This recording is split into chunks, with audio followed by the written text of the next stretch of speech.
क्या खाना खाने के फ़ौरन बाद चलना चाहिए या नहीं चलना चाहिए?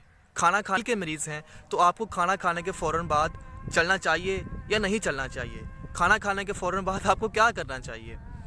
दोस्तों, इसमें अब एक नई रिसर्च या एक नया जो है हमारे पास कॉन्सेप्ट ये आया है कि अगर आप दिल के मरीज़ हैं और जो है आपकी एज 30 साल से ज़्यादा है तो अब आपको खाना खाने के फ़ौरन बाद नहीं चलना चाहिए। पंजाब इंस्टीट्यूट ऑफ कार्डियोलॉजी के चेयरमैन के अकॉर्डिंग दिल के मरीज़ों को खाना खाने के फ़ौरन बाद नहीं चलना चाहिए। क्यों? डॉक्टर साहब, ऐसा क्या किया जाए कि पाकिस्तान में जो दिल का मर्ज़ है ये कम हो जाए? देखिए, इसमें हमें अपना प्रिवेंटिव कार्डियोलॉजी जो हमारे लोगों के इंटरेस्ट में नहीं है कि आपको एजुकेशन दी जाए, जिसमें आपका जो शोबा है मीडिया का, इसका बड़ा रोल है कि हम लोगों को बताएं सेहतमंद खाना क्या है, खाने के बाद चलना नहीं चाहिए। खाने के बाद चलना नहीं चाहिए? हम तो कहते हैं कि खाने के बाद चलना चाहिए। नहीं, बिल्कुल नहीं। खाने से खाली पेट चलना चाहिए, चूँकि आपके दिल पे ज़्यादा ज़ोर पड़ता है जब आप खाने के बाद चलते हैं। तो हम तो ये बड़ा स्ट्रिक्टली कहते हैं कि खाली पेट वॉक करनी चाहिए। वो एक और चीज़ है जो हमारे पुराने ख्यालात थे कि जी खाना खाएं तो हज़म हो जाएगा, वो बिल्कुल हार्ट के पेशेंट्स के लिए अच्छी खाने का चीज़ नहीं प्रेशर, है। आपका जो हार्ट के ऊपर प्रेशर है वो हार्ट आपका प्रेशराइज हो सकता है। उसका प्रेशर जब ज़्यादा होगा तो उसके लिए काम करना थोड़ा सा मुश्किल हो सकता है। बदकिस्मती से पाकिस्तान के अंदर हर जो है 20 से 30% एक रिपोर्ट के मुताबिक, और इवन की एक रिपोर्ट के मुताबिक तो 17% से ज़्यादा आबादी जो है कार्डियोवैस्कुलर डिजीज़ का उनको सामना है।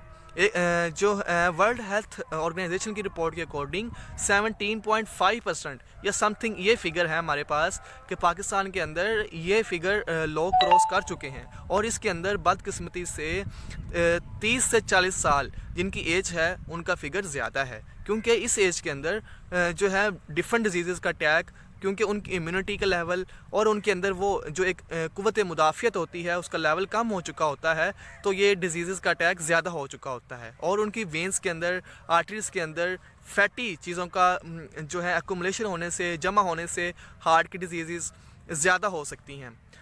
हमारे यहाँ प्रॉपर डाइट प्लान जो है, एक डाइट का प्रॉपर मैनेजमेंट, उसका एक प्रॉपर स्केड्यूल ना होने की वजह से, हाइपरटेंशन होने की वजह से, सोशल स्ट्रेस होने की वजह से ये हार्ट का जो है प्रॉब्लम्स ज़्यादा दिन ब दिन होती जा रही हैं।